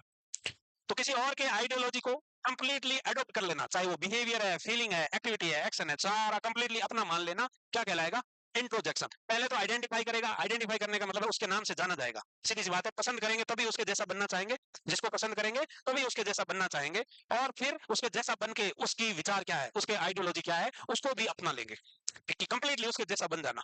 जैसे एग्जाम्पल है इसका स्टॉकहोल्म सिंड्रोम। क्या एग्जाम्पल है, स्टॉकहोल्म सिंड्रोम। पहले ये कहानी सुनो, उसके बाद टीपना। स्टॉकहोल्म एक जगह है, क्या है, एक जगह है। शुतुरमुर्ग इधर देख बेटा, गर्दन काहे छुपाते हो, कोई खतरा नहीं है, यू आर सेफ नाउ। शुतुरमुर्ग को खतरे की आहट होते ही वो अपनी गर्दन छुपा देता है, बट यहाँ मत छुपाओ, गर्दन छुपाने की जरूरत नहीं है, यहाँ कोई खतरा नहीं है, यहाँ इधर मैं है ना, सबको मैं देख लेगा, ऐसे नहीं होगा है। चलो, तो स्टॉकहोल्म क्या है, स्वीडन की राजधानी है, कैपिटल यानी राजधानी स्टॉकहोल्म जगह का नाम है। वहां बैंक रॉबरी हुई, क्या हुई, बैंक रॉबरी, लुटेरे आए बैंक को लूटने, लुटेरे आए बंदूक लेके बैंक में घुस गए, एकदम काले मास्क वास्क बांध गए, 5 हाथ एक बड़ी बड़ी गन लेके, कोई नहीं हिला अपनी जगह से, सब चुप जाओ, हाथ ऊपर, लेट जाओ जमीन पे। सब डर गए, चुपचाप से बैठ गए। अब उन्होंने बताया, बैंक वालों को, लुटेरों ने बताया कि भाई बैंक में पैसा किसका है, अमीरों का, गरीबों के पास कुछ होता नहीं है, ये सारा पैसा अमीरों का है, हम बैंक से लूटेंगे और गरीबों में बांटेंगे। बैंक वालों को बात अच्छी लगी, कितने अच्छे लोग हैं, कितना अच्छा काम कर रहे हैं ये, तो उनको भी ये आइडियोलॉजी अच्छी लगी, बैंक वाले भी उनके साथ मिले और बैंक लूटा और फरार हो गए। जब पुलिस ने पकड़ा उनको, बैंक एम्प्लॉय को, क्योंकि उनकी तो डिटेल होती है, उनको पकड़ा तो उन्होंने बोला कि वो बहुत अच्छा काम करते हैं, उनकी आइडियोलॉजी कितनी अच्छी है कि वो अमीरों का पैसा लूट के गरीबों में बांट रहे हैं, अमीरों के पास अनलिमिटेड पैसा, इसलिए तो बैंक में पड़ा हुआ है, बैंक में तो वैसे ही पड़ा हुआ है क्योंकि उनके पास ज्यादा है, गरीबों में बांटेंगे उनका काम आएगा, मेरे को लूट के कुछ नहीं मिलेगा। तो स्टॉकहोल्म सिंड्रोम क्या है, कि फेमस बैंक रॉबरी, ये भी लिखोगे क्या, लिखोगे, चलो लिखते हैं, पहले इतना तो लिखो फिर स्टॉकहोल्म लिखते हैं। लिख लिया, तो तुमको तो मैंने सुनने का बोला था, इसका मतलब तुमने सुना नहीं, सिर्फ लिखा है। तुम तो एक ही काम करते हो ना एक टाइम, आज 2 किए, कमाल कर दिया भाई। चलो, a famous bank robbery, Stockholm syndrome के बारे में लिख लेते हैं। A famous bank robbery in the capital of Sweden, in the capital of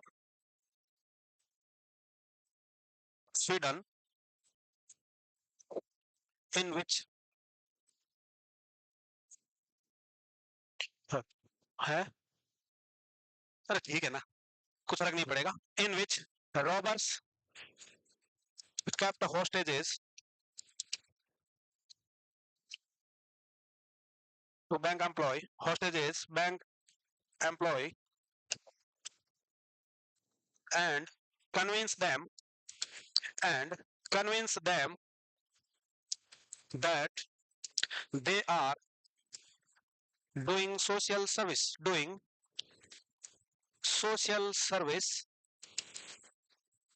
by looting this money.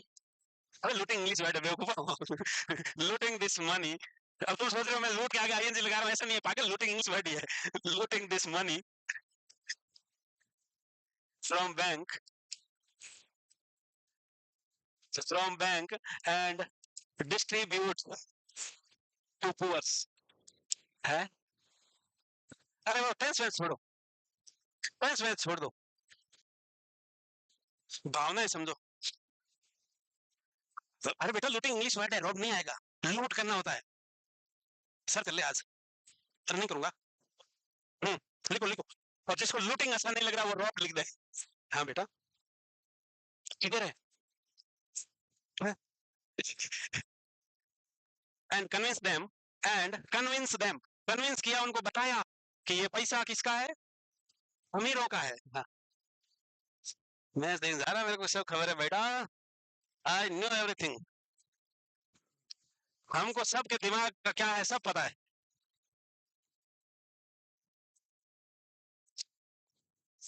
भाई साहब, अरे भाई तुमको मैच देखने नहीं जाना है। हाँ लिखो भाई कि convince them that they are doing social service by looting this money from bank and distribute to poor। हो गया, ओके थैंक यू। थैला अदरक भाई, हो गया, चल आगे। ओ भाई साहब बताओ, मन में पड़ोगे, बहुत गमरी हो गई है भाई।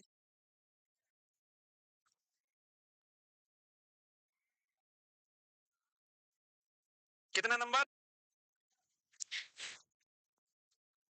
यू क्या कह रहा है?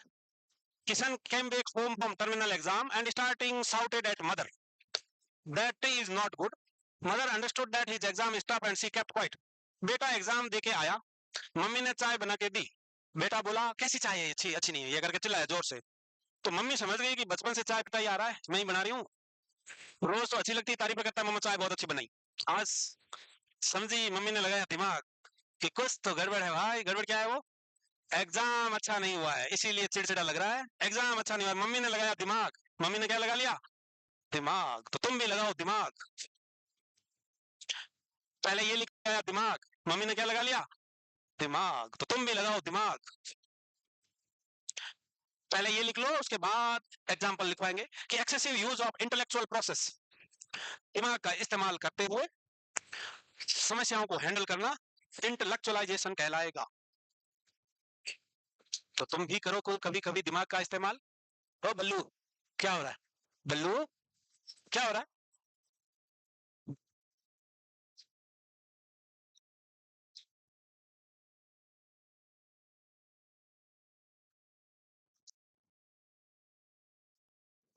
क्या हुआ? क्या हुआ? नहीं उनको वो धीरे धीरे कह रही,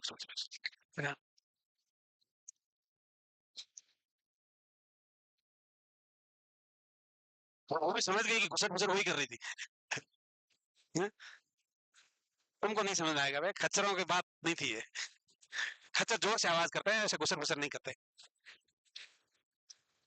तो excessive use of intellectual abilities to deal with the situation, ये क्या कहलाएगा? इंटेलेक्चुअलाइजेशन, दिमाग का इस्तेमाल करेगा। किसका? दिमाग का। एग्जाम्पल लिख लो अगर ये लाइन हो गई है तो, लिखो एग्जाम्पल। एग्जाम्पल करेगा किसका? तो excessive use of intellectual abilities इन हो गई है तो, Kishan came back home from. अब ये तो समझ में आ ही रही होगी हैंडराइटिंग, ये भी मेरी है पर मैं ऐसा लिखता नहीं।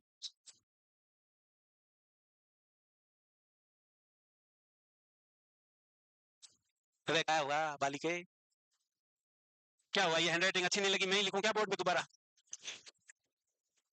अगर तो थैंक यू।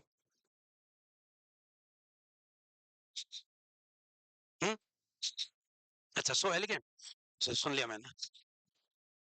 हो गया, हो गया बेटे।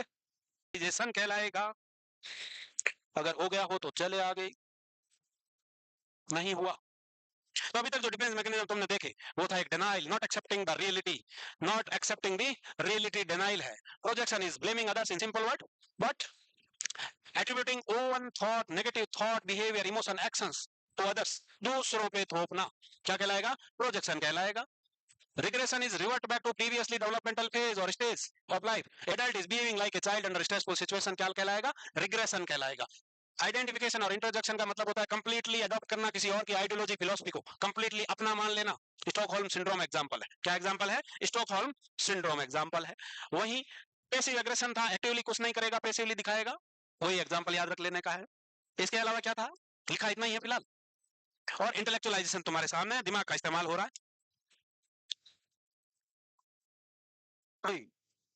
कंपनसेट कर रहा, चिंटू पढ़ाई करने की कोशिश कर रहा, बहुत पढ़ाई कर रहा, चिंटू पढ़ने की कोशिश कर रहा, बाल खड़े हो गए पर दिमाग में चीजें नहीं जा रही, दिमाग में कुछ ना जा रहा तुम्हारी तरह। हुँ? दिमाग में कुछ नहीं घुस रहा है। चिंटू ने क्या किया? चिंटू ने पढ़ाई छोड़ी और एथलीट बन गया, ओलंपिक में गोल्ड मेडल जीता। अब एथलीट है चिंटू, पढ़ाई को गोली मारी, बन गया एथलीट। अब दौड़ता है चिंटू, दौड़ता है चिंटू, दौड़ के मेडल जीतता है। तो क्या हुआ? किसी एक फील्ड की वीकनेस को किसी और फील्ड में बेटर करके कंपनसेट कर देना, क्या कहलाएगा?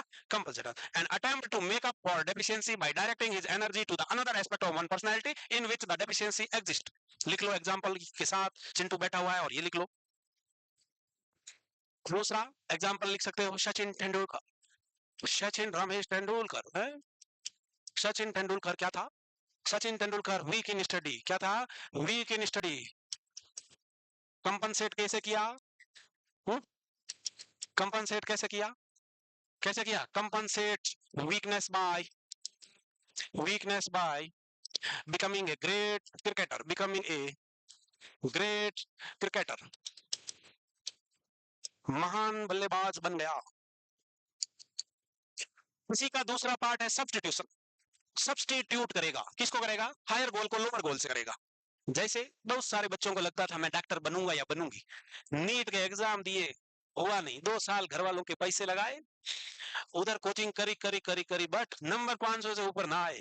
फिर वो समझ गए कि जब बात हमारे बस की नहीं है, अब सेटिस्फेक्शन किससे होगा? नर्सिंग कर ली, फार्मेसी कर ली, फिजियोथेरेपी कर ली, कि जब हायर गोल को अचीव नहीं किया जा सकता तो लोअर गोल को अचीव करके सेटिस्फाइड फील करना क्या कहलाएगा? सब्स्टिट्यूशन कहलाएगा।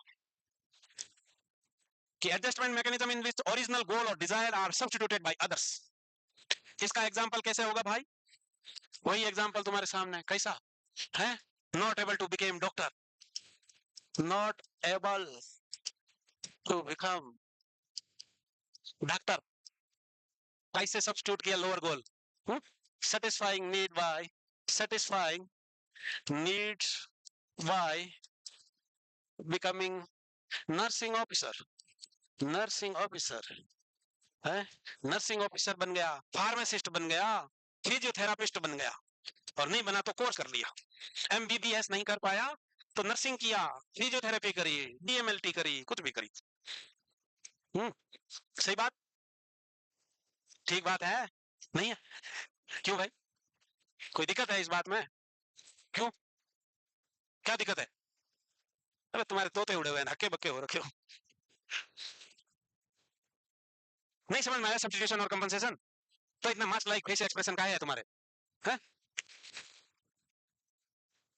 हालात बहुत नाजुक है रे।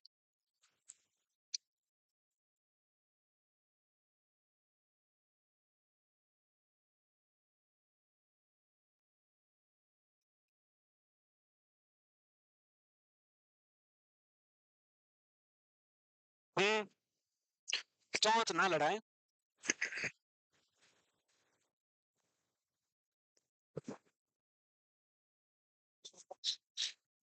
हो गया?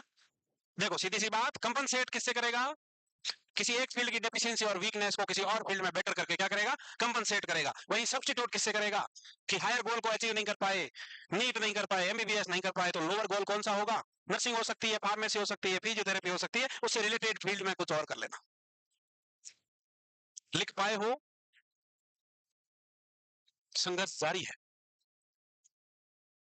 जूझ रहे हैं, जूझ।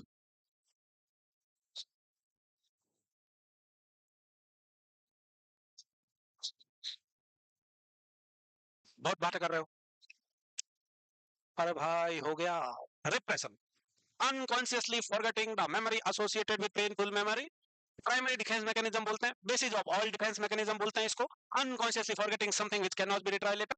दूसरे शब्दों में बोले तो unconsciously forgetting, unconsciously forgetting memory associated with, ऐसा विथ होता है मेरी तरफ से, ट्रॉमेटिक, नहीं यूनिवर्सल है, ट्रॉमेटिक इवेंट। तकलीफ देने वाली चीजों को अपना माइंड धीरे धीरे धीरे धीरे वक्त के साथ अपने आप भुला देगा, अपने आप भुला देगा। भुला देंगे तुम्हें, भुला दिया है। अब तेरी गलियों में ना रखेंगे कदम। हाँ वही वही वही। हम्म।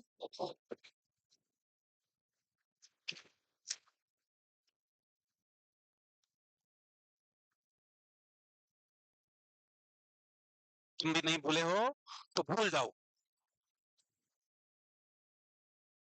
तकलीफ दे रहा है तो भूल जाओ, अदरवाइज चलेगा। हम्म। हाँ तुम तो सब भूले ही हो। हाँ तुम तो गलियों में कदम बार बार रख रहे हो।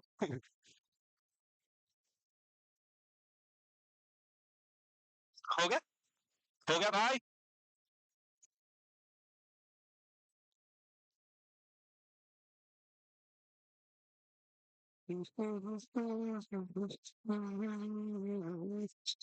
हो गया।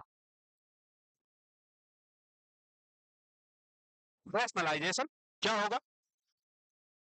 रैशनलाइजेशन एग्जाम्पल, रैशनल है क्या देखो, रैशनलाइजेशन एग्जाम्पल लिखोगे रिप्रेशन का, कैसे लिखोगे बे? आगे है क्या देखो, नहीं है, कैसे लिखोगे एग्जाम्पल? रिप्रेशन का एग्जाम्पल कैसे लिखोगे मुझको बताओ, कैसे लिखेगा? है साइड वाला कहां दबाऊं? सही हो, पीटा था भयंकर।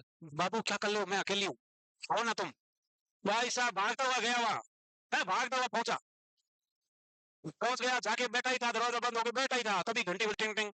ओ घर वाले आगे, बाबू अकेली नहीं रही अब, भाई पापा सब आगे। ओ भाई साहब छुपा बैठ के नीचे, निकाल के घसीट के धोया, लातों घूसों से, डंडों से पीटा, और बिल्कुल नंगा पुंगा करके गधे पे बैठाया, गधे पे, गली में गधे पे बैठा के घुमाया। ये हादसा कितना दर्दनाक था, इस हादसे को याद बिल्कुल नहीं करना चाहेंगे, और उसका जिक्र तक नहीं करेंगे, और को उस गली में कभी कदम भी नहीं रखेंगे। तो ये धीरे धीरे इतना तकलीफदायी इंसल्टिंग हादसा क्या होगा, अपने माइंड से चला जाएगा, माइंड से चला जाएगा, क्योंकि वो हादसा बहुत तकलीफदायी था।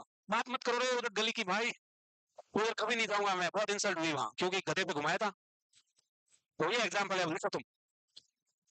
कुछ भी लिख लो, death of near one, dear one family member, और ब्रेकअप विथ लवर्स, ये सब तकलीफ देने वाली चीजें हैं, सब तकलीफ देने वाली चीजें धीरे धीरे धीरे धीरे भूल जाएंगे, धीरे धीरे भूल जाएंगे। क्या लिखोगे? हम्म?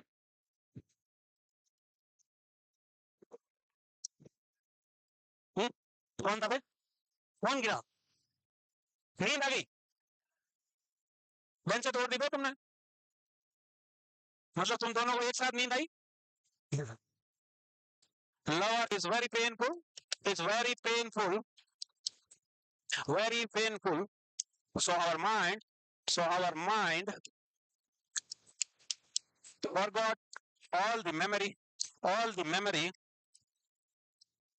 associated with, associated with him or her, जिससे भी था अभी नहीं है, तो उससे जुड़ी हुई सारी यादें भुला देंगे।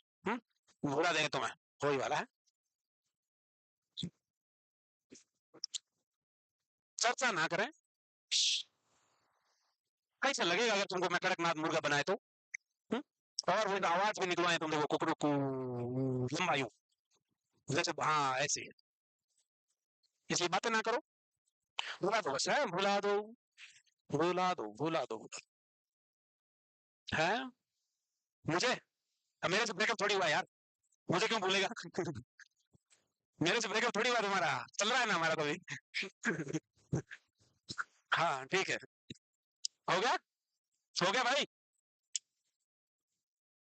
रेशनलाइजेशन, रेशनल देगा, रेशनल, रेशनल, रेशनल का मतलब होता है लॉजिकल रीजन, लॉजिकली एक्सप्लेन करेगा, कि सोशली एक्सेप्टेबल रीजन देगा, एक्सक्यूज देगा, जो सामने वाले को भी लगे कि हाँ ऐसा हो सकता है। तो सोशली एक्सेप्टेबल रीजन देना, जस्टिफाई करना, क्या करना है, offering a rational explanation to justify over unacceptable behaviour. जब भी हम कोई अनएक्सेप्टेबल बिहेवियर करेंगे उसको हम जस्टिफाई कैसे करेंगे, दूसरे को कैसे समझाएंगे, लॉजिक देंगे, रीजन देंगे, रेशनल देंगे। तो आप कैसे कैसे लॉजिक देगा देखो भाई साहब, कहानी, फेमस कहानी, श्योर ग्रेप एटीट्यूड कहानी है, अंगूर खट्टे वाली कहानी, ये सुना है तुमने कहानी? हाँ, लोमड़ी और अंगूर, लोमड़ी और अंगूर क्या था, कि वंस देयर वाज ए लोमड़ी, वंस देयर वाज ए लोमड़ी, शी वाज वेरी भूखी, अब शी वाज वेरी भूखी, she is roaming here and there, suddenly she taking a gucha of angur, but the gucha of angur is so uncha, so the lomड़ी trying by cooing again and again, that didn't touching to the gucha of angur. Finally lomड़ी says that कौन खाए ये खट्टे अंगूर, कौन खाए ये खट्टे अंगूर, यानी कि जो चीज लोमड़ी ने बहुत कोशिश करी पहुंच नहीं पाई, तो फाइनल में रीजन क्या दिया, अरे नहीं खाना मेरे को, चल कौन खाए खट्टे अंगूर। तो ये क्या है, श्योर ग्रेप एटीट्यूड, रैशनलाइजेशन है, क्योंकि उसने कोशिश तो बहुत की बट हुआ नहीं। जैसे कोई बच्चा एमबीबीएस करना चाहता है, तो नीट की बहुत तैयारी कर रहा है, 3-4 साल हो गए, फिर फाइनली हुआ नहीं, तो भी क्या बता रहा है कि यार छोड़ रहे, क्या करना है, एमबीबीएस नहीं करना, मेरे को बहुत हेक्टिक होता है, इसमें बहुत टफ है, बहुत कंपटीशन बढ़ चुका है, मेरे को नहीं करना, इसलिए मैंने अब छोड़ दी, अब मैं इंजीनियरिंग करूंगा। ठीक है, रेशनल दे रहा है भाई, खुद की फेलियर का रीजन दे रहा है कि बहुत कंपटीशन बढ़ चुका है, डॉक्टरों को कोई वैल्यू नहीं है, दिन रात नौकरी करनी पड़ती है, बेकार है यार, इसलिए आप छोड़ दिया, मेरे को नहीं करनी। ये रेशनलाइजेशन है, क्या है, रेशनलाइजेशन। वैसे लोमड़ी ने बहुत कोशिश करी। इसके अलावा देखो, इधर देखो, दूसरा example, based on fox grape story तो हो गया, दूसरा एग्जांपल देखो, a student who unsuccessful in exam blames the question paper as out of syllabus। अब यार तुम ब्लेम वर्ड देते ही तुम एग्जाम में वहां प्रोजेक्शन करके आ जाओगे, बट ये प्रोजेक्शन नहीं है, बच्चा एग्जाम में फेल हुआ, घर आके पेरेंट्स को बता रहा है कि पापा यार पेपर आउट ऑफ सिलेबस आया, पेपर आउट ऑफ सिलेबस आया, वो लॉजिक दे रहा भाई, पापा भी एक्सेप्ट कर सकते हैं कि हो सकता है पेपर सिलेबस से बाहर डाल दिया होगा बच्चे का, एक्सेप्टेंस है। अगर किसी इंडिविजुअल को ब्लेम कर रहा है, सिंगल पर्सन को, a student blames his teacher, a student directly blame his teacher that उसने अच्छा नहीं पढ़ाया, तो ये क्या होगा, तब ये प्रोजेक्शन होगा, जब मल्टीपल पर्सन या एनवायरमेंट सराउंडिंग ये सब होगा, तो वो रैशनलाइजेशन होगा, क्या होगा, रैशनलाइजेशन। जो दारू पीता इंसान, शराबी, शराबी क्या करेगा, बहाना क्या बताएगा कि वो क्यों पीता है, पीता है गम भुलाने के लिए, काहे भैया, तो घर में रोज लुगाई लड़ती है, बीबी भी किचकिच करती है, बहुत टेंशन है? बीबी बहुत किचकिच करती है, टेंशन है, अकेली बीबी को डायरेक्ट ब्लेम किया, प्रोजेक्शन। अगर बता रहा है यार जॉब की बहुत टेंशन है, घर का माहौल भी अच्छा नहीं है, और पूरे दिन काम करके मैं थक जाता हूँ, इसलिए पीता हूँ, मस्त नींद आ जाती है, ये क्या है, ये रैशनलाइजेशन है। बीबी को डायरेक्टली इंडिविजुअली ब्लेम कर देना, प्रोजेक्शन। सराउंडिंग को, एनवायरमेंट को, फैमिली एनवायरमेंट को, स्ट्रेस को, जॉब को, सबको इन्वॉल्व करके बता रहा है, इसका मतलब रैशनल दे रहा है, क्या दे रहा है, रैशनल दे रहा है। चलो, दूसरी एक कहानी होती है स्वीट लेमन एटीट्यूड। क्वेश्चन ऐसा आया हुआ है कि sweet lemon attitude and sour grape attitude are the example of which type of defence mechanism, which type of defence mechanism. तो आपको याद रखना ये रैशनलाइजेशन है। स्वीट लेमन एटीट्यूड क्या है, कि whatever happened is for good, और what we have is best, कि जो हुआ है वो अच्छा है, और जो हमारे पास है या हम हैं वो बेस्ट है। एग्जांपल देखो, a student who secured low mark in exam may say that he is the only successful student in the class and others are failed। 15 लोग थे एक क्लास में, या एक रूम में, नॉर्थ साइड में, हॉस्टल में, अपने ज्ञान स्थल में 5 लड़कियां रहती है, 5 में से पांचों का ही, सपोज जैसे ही, भगवान ऐसा ना करे, सबका सिलेक्शन तो होगा ही, पर पांचों का ही सिलेक्शन नहीं हुआ, पांचों का भी सिलेक्शन नहीं हुआ। अब उनमें से एक अपने पेरेंट्स को कैसे समझा रही है कि पापा मेरे चारों जो रूममेट है ना, उनके तो 20-20, 30-30% ही आए हैं, मैं तो बस एक मार्क से ही रही हूँ, मेरे तो 49% आए हैं, बस एक नंबर आता है, 50% में मैं क्वालिफाई हो जाती।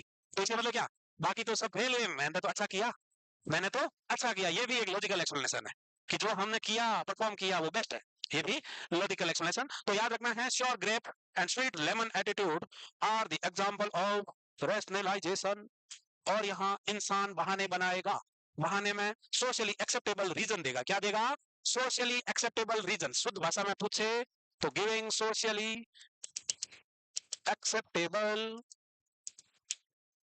रीजन। बोलो अंगूर खट्टे हैं। खट्टे हैं बेटा अंगूर? कैसे हैं? खट्टे? मीठे? ठीक। हो गया।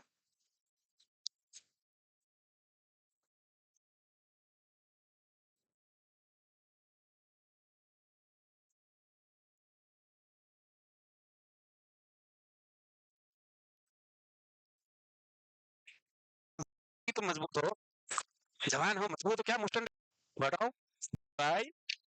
हाँ, तो जो है वो कर देना है ना। तो आपको रेशनलाइजेशन करना है। अगर किसी सिंगल पर्सन को डायरेक्ट ब्लेम कर रहा है तो प्रोजेक्शन होगा।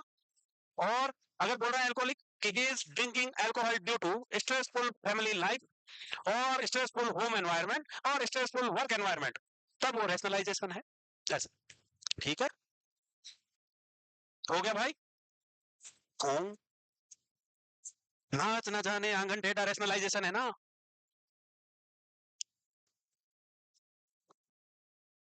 रिएक्शन। रिएक्शन कैसी हो दीदी? है? कैसी हो दीदी? हाँ बिल्कुल पसंद नहीं मेरे को ये। और दीदी के पास जाके दीदी कैसी, आज दीदी अच्छी लग रही हो आज तो तुम है। फिर दीदी वहां चली, छी कितनी गंदी लग रही थी। ओ भाई साहब, ये कला सिर्फ और सिर्फ लड़कियों में होती है। ये कला लेडीजों की कला है। तो ये डिफेंस मैकेनिज्म उन्हीं के लिए बनाया गया है, रिएक्शन फॉर्मेशन करते रहना। दीदी आज बाल बहुत अच्छे लग रहे हैं, क्या शैम्पू किया क्या? कौन सा शैम्पू करती हो आप? इसके बाद ई छी कितने बाल झाड़ू जैसे हो रहे थे इसके। है? ये क्या है? रिएक्शन फॉर्मेशन है भाई साहब, कि ट्रांसफॉर्मेशन ऑफ फीलिंग्स बिहेव करेंगे। Example, being sad about A recent breakup but acting happy about it. दूसरा एग्जाम्पल दो। अभी क्या है, किसी का ब्रेकअप हो गया, अंदरूनी तो रो रहा है, अंदर ही अंदर रोए जा रहा है, अकेला चुप चुप के रोता है। हाँ, पर बाहर ऐसे दिखा रहा है कुछ नहीं, पार्टी करेंगे, एंजॉय करेंगे, मस्त फ्री हूं, अब मैं अकेला मजे करूंगा। ऐसा वाला क्या है? अंदरूनी दुखी पर बाहर बहुत दिखावा, खुश खुश रहने का हो रहा है। इसका मतलब क्या होगा? कि इसका मतलब ये है कि क्या, रिएक्शन फॉर्मेशन है, कि जैसा हम फील करते हैं उसका जस्ट अपोजिट शो कर रहा है, उसका जस्ट अपोजिट दिखाना क्या कहलाएगा?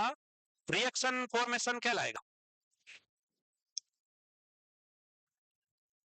तुम्हारे चक्कर में सुन नहीं पाया, कोई बोल रहा था। हुआ यार। दूसरा example, treating someone you strongly dislike in an excessively friendly manner in order to hide your true feelings। वही कैसी हो दीदी वाली बात है, कि आप पसंद नहीं करते किसी को, बट ऐसा शो करते हो, बहुत फ्रेंडली ट्रीट करते हो, फ्रेंडली बिहेव करते हो, बट एक्चुअल में अंदर बहुत जहर भरा हुआ है। कैसी हो दीदी? अच्छी हो?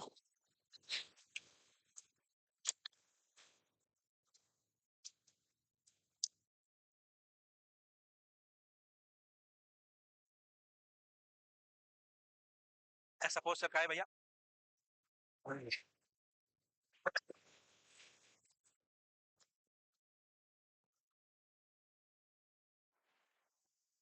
हम्म, लिखो लिखो लिखो लिखो लिखो। है घुमा लिया? स्कूटी घुमा ली क्या? है? हो गया, कोई बात नहीं। ठीक है मामला सब। ठीक है, कुछ सब आप पूछें जरा। आओ देखें जरा, क्या मामला है। यू। हाँ, आपके आगे। हम्म, तुम नहीं, तुम पीछे। हाँ जी। अरे भाई तुम्हारे आगे। हे बाड़ो। तो तुम्हारे आगे कौन है? एक भी लड़के तुम्हारे आगे ये है ना, इनको बोलो हाँ। आप बताओ बेटा, कि एक बच्चा हॉस्पिटल में एडमिट हुआ सर्जरी के लिए, और बच्चे की एज 10 साल है, कितनी? 10 साल। अब वो हॉस्पिटल में एडमिट हुआ, उसका ऑपरेशन होना है, सर्जरी होनी है। अब वो हॉस्पिटल में रात को ऑपरेशन से पहले अंदर सुसु पोटी कर रहा है, अंदर सुसु करने लग गया है, और बार बार अंगूठा चूस रहा है। कौन सा डिफेंस मैकेनिज्म यूज कर रहा है वो बच्चा? डिस्प्लेसमेंट कहाँ कर रहा है? कुछ कर ही नहीं रहा वो, बैठो। हम्म, क्या डिस्प्लेस कर रहा है? वो तो बाहर आया नहीं है। हाँ बेटा, वही अभी जो पूछा। क्या पूछा वो? हाँ, हाँ, 4 का नहीं बेटा, 10 का था। 10 साल का बच्चा है, टॉन्सिल हो गई, उसको सर्जरी के लिए हॉस्पिटल में एडमिट किया। अभी वो हॉस्पिटल में अंदर सुसु कर रहा है और बार बार अंगूठा चूस रहा है। कौन सा डिफेंस मैकेनिज्म यूज कर रहा है वो? ये पूछा मैंने। कहाँ डिस्प्लेस कर रहा है यार, बैठो। अब 10 साल का बच्चा छोटा बच्चा बन गया है, अंदर सुसु कर रहा है, 10 साल का सुसु करता है क्या अंदर? अंगूठा चूसता है क्या? फिर क्या करते हैं, ऐसे डिस्प्लेस कर रहा है तुमको।